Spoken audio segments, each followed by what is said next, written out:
Nú ætlum við að skoða hvernig við spilum Gamli Nói. Og við ætlum að nota fyrsta streng. Og mér finnst þægilegast að hafa þumalinn hérna ofan á. Plokka hérna upp. En megum líka spila svona. Eða nota gítarnögl.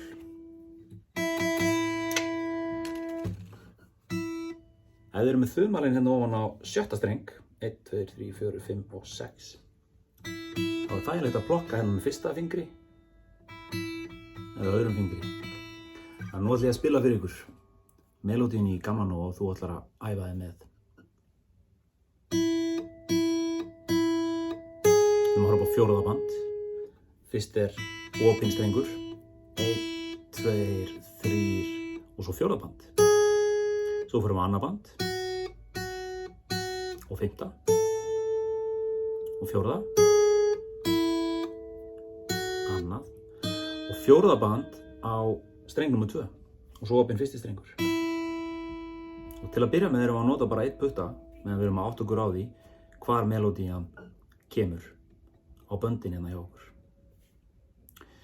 Og þegar við erum búin að spila þetta og átta okkur á því hvernig við notum vísifingurinn, þá getum við farið aðeins að æfa okkur í að nota fingurna, fyrsta, þriðja og fjórða. Prófum þetta einu sinni enn.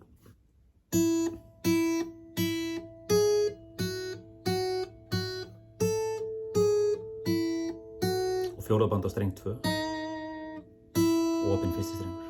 Ok? Auðvelt. Svo þurfum við að fara upp á fjórða band á fyrsta streng.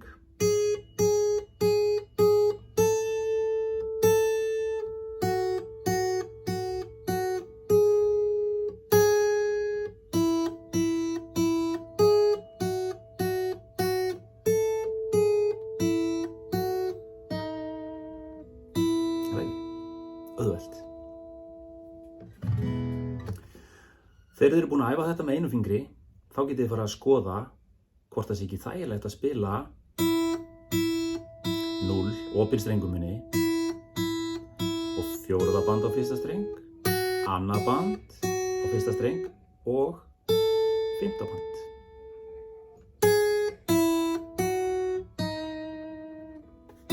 Ok. Svo eru það hljómarnir. Við erum með E-dúr.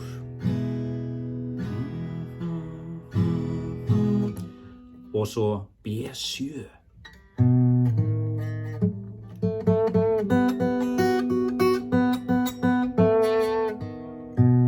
Flottur hljómur, B7. Og svo E-dúr og B7 og E-dúr. Og þið sjáu í skjalinu sem þið getið smellt á í lýsingunni hérna á vídeóinu. Þið getið séð þar hljómana. E-dúr.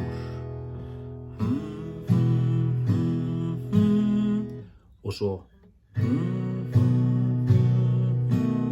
E-dúr, B7, E-dúr.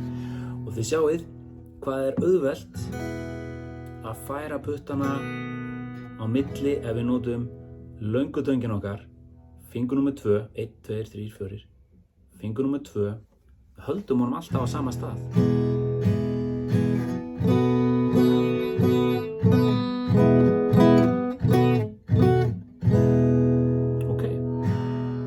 Ágætt að byrja að æfa hljómana hægt og rólega, E-dúr.